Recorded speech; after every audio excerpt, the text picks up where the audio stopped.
Welcome back to WCW 2000. My name is Anders and this is Spike Power Wrestling. It's Total Extreme Wrestling 9 and WCW Nitro from the 5th of June 2000, and we are just 6 days away from the Great American Bash and a massive War Games match.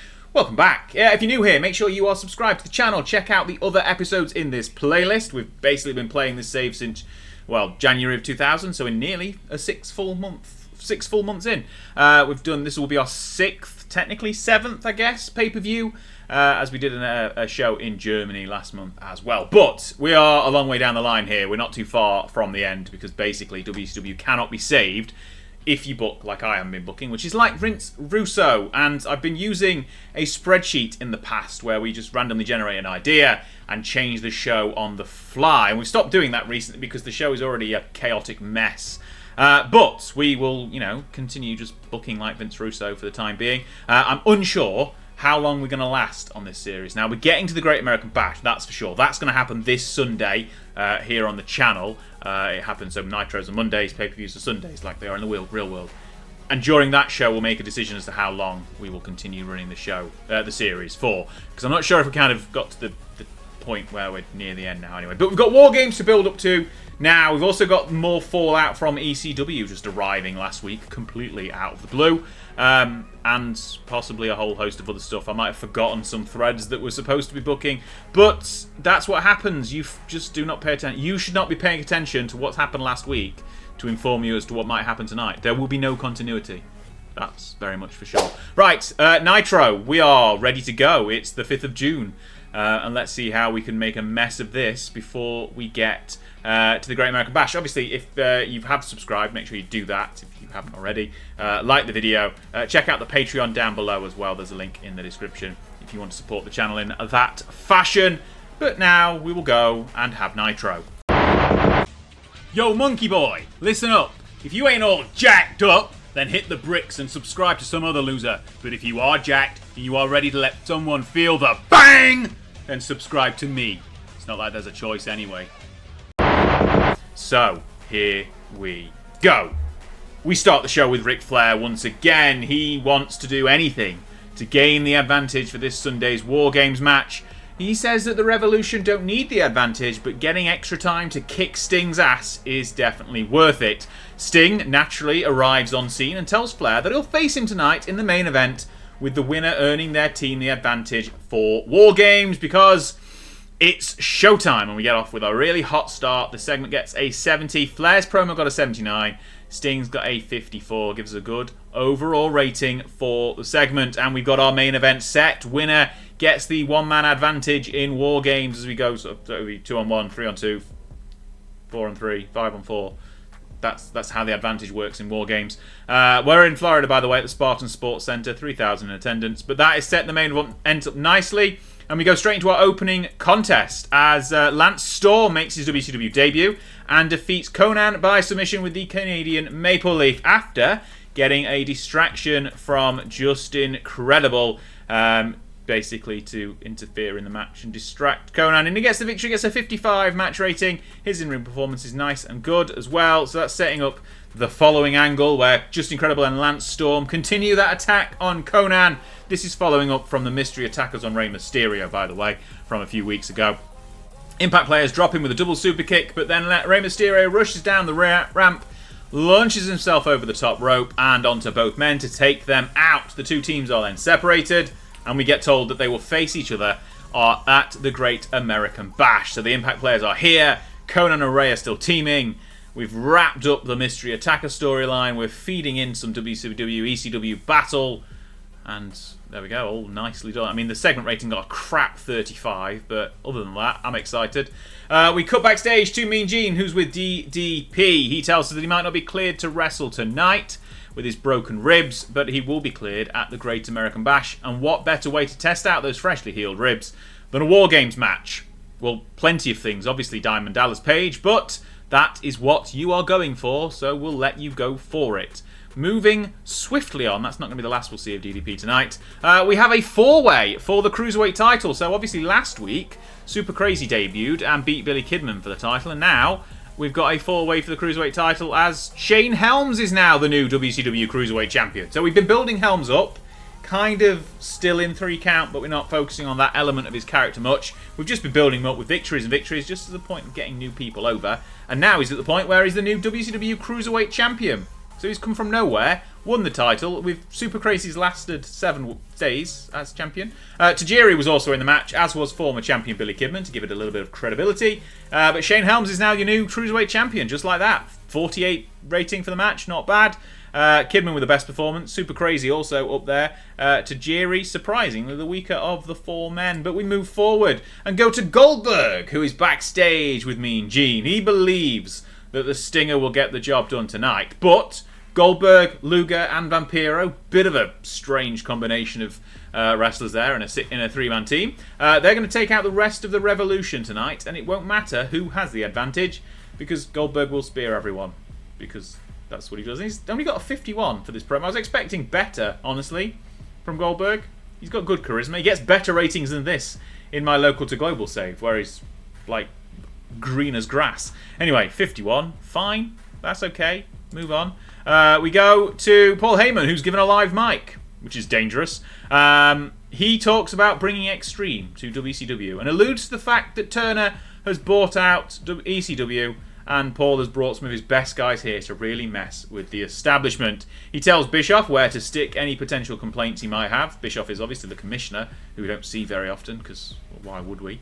And ECW is here to stay, and so is Paul Heyman, because he's joining commentary for the ECW Tag Team title match, which is up next. He's kicking Scott Hudson out of his seat, and we've got ECW tag titles being defended on WCW Nitro.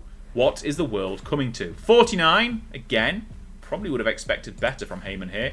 The tag match itself is a bit crap, really. Masato Tanaka and Jerry Lynn, the odd combination of tag team champions, defeats the equally odd team of Lash LaRue, again, the other guy we were building up like Shane Helms, and Nova, who's just here because he's from ECW. Lynn pins Lash LaRue with the Cradle Piledriver and gets the victory, and they make their 4th defense of the World Tag Team titles, apparently so. Gets a 36, but this is just kind of a filler match, honestly, because it builds into our next angle, which sees Dusty and Dustin Rhodes appear on the ramp with their WCW Tag Team titles. Dusty lays out a challenge to Lynn and Tanaka to unify the 2 belts at the Great American Bash. The Rhodes family are reunited and they want to unify the Tag Team division whilst they're at it. Both men proved to be really good at improvising and handling the crowd whilst not having a script to follow. Gets a 45 though, which I'm expecting better than, but you come to expect basically that your expectations are too high with WCW 2000. So 45 is actually really good. Moving forward, we get Tommy Dreamer, new hardcore champion. He tells Mean Gene's busy tonight, that he has unfinished business with the Sandman stemming from their time in ECW. He has a lifelong ambition and always has had a lifelong ambition to be the ECW champion. How that works when ECW is only like 7, 8 years old, I don't know, but lifelong. Anyway, at the Great American Bash, he will put his hardcore title up for a shot at the ECW title, basically alluding to the fact that they will be unified at the Great American Bash. Raven then arrives. He's returned. He attacks Dreamer from behind, lays him out with a big steel chair shot, and tells Mean Gene that Dreamer isn't the only one with unfinished business. Of course, Raven and Dreamer are going to continue their rivalry, because why wouldn't they? What else are we going to do with them apart from have them fight each other for endless and forevermore? Nevermore. There we go. 50 rating, not too bad, actually, when you think of the ECW import nature of this angle. Moving on, we have a random 6, and it's not random at all, is it? Oh, Raven's cracked his ribs, so there goes that plan. He'll probably be out of the Great American Bash. Van Dam, Dreamer, and Bam Bam Bigelow defeat Mike Awesome, Raven, and the Sandman. RVD pins Sandman with a 5-star frog splash in 4 and a bit minutes. And we only get a 38 rating for this match. Wonderful. A hardcore 6-man. I'm not quite sure why, honestly. Everyone involved does really good. Crowd into it. Wrestling, yep. Why are we pinned? What are we being pinned for? Momentum, yeah. Bonus. These are all bonuses. Why? What's the penalty? Penalised. Oh, yeah, okay. Segment disrupted by injury. Penalised for morale, inconsistency, physical condition for everyone. Okay. Yeah, I don't understand why that only got 38, though. Honestly, it should have got better. But we move on because... Yep, Ravens cracked his ribs. Thanks, Larry. Ric Flair's fuming. He's pacing around backstage and ranting at Shane Douglas. He's claiming that Sting's tricked him into a match tonight. When Flair said he'd do anything, he didn't mean this. Of course he didn't. He's a heel. Why would he? 62. Shane Douglas dragged it down a little bit, actually. I was expecting another 70 out of Flair, but there we go.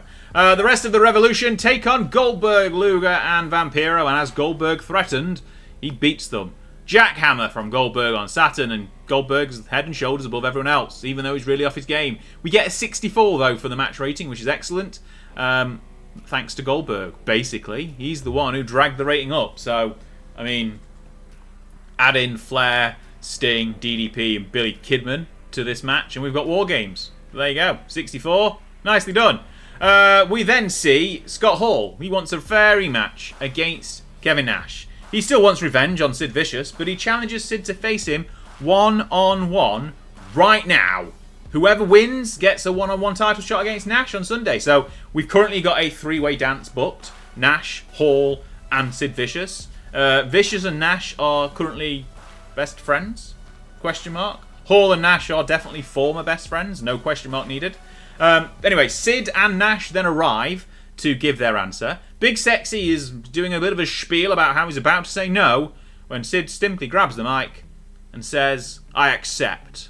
He walks down to the ring. Nash is fuming, but the match is on. We've got ourselves a de facto #1 contenders match. Hall against Sid. Winner faces Nash at the Great American Bash in our co-main event. 55 for the angle, and the match... No! Oh no, we've cut backstage. We cut backstage. DDP's been beaten down in the locker room. A staff member spots him and rushes off to find help. What's going on here? 60 rating for that one. We cut back and Scott Hall defeats Sid Vicious. And we get a little bit of a ping because it's the 4th time apparently this match has happened. It needed to be better. Got a creative finish in there. That was a success. Both men put in solid performances. Gets a 62. Can't complain too much about that. But the crowd absolutely loved it with their 74 rating. So this one probably should have got a little bit higher. I mean, this is better than the match they had in Germany. So what's the problem? Anyway, Scott Hall gets the victory with the Outsider's Edge. And he will face Kevin Nash at the Great American Bash. And Nash is fuming. Hall might have won. Nash wants the last laugh, though. He hits the ring, quickest he's ever moved, drops his former best friend with a lead pipe, then drags Hall up to his feet, smacks him across the face with the WCW title belt, and busts Hall open. Nash stands tall, Hall is down and out. Momentum is all in Big Sexy's favour going into the Great American Bash, despite it now being one-on-one, and that de facto 2-on-1 advantage is gone from the three-way dance. Hall and Nash will main event the Bash. That was not deliberate, but we'll go with it. And I don't know whether it's actually going to be the main event because we've also got War Games. Anyway, gets a 50, move forward. Goldberg, Luger, Vampiro. They're led to where DDP's being treated by the medical staff, but the locker room door is slammed shut behind them. That sneaky Revolution. They barricade the door and Sting is going to be all alone for the main event. What is going to happen here, I wonder? Goldberg, Luger, Vampiro, Page, all locked in a locker room. Revolution running wild backstage. 52.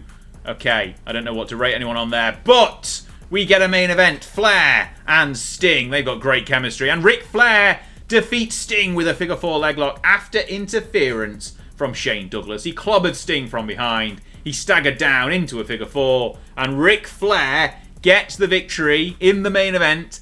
And the Revolution have the advantage going into War Games. Flair beats Sting in the main event of Nitro. I bet you've never seen that before. 75, great chemistry. Should have done this one every single week since we started the save, because Flair and Sting have definitely been two of the, if not the two best performers for us in the 6 months we've been running this save. So why am I being Vince Russo and not trying to save the company, basically? 75 is an excellent job, and then afterwards the Revolution swarm the ring and attack Sting. It's 6-on-1. And the Stinger is all alone. Flair locks in the figure 4 once again as the rest of the Revolution put the boots into him. We cut backstage and see Goldberg bursting through the door. He leads Luger, Vampiro, and a slightly beaten down DDP towards the ring. But Nitro goes off the air as Goldberg's music hits. We'll never know if they manage to save Sting or not. Well, we'll find out on Sunday because, well, it's going to be War Games.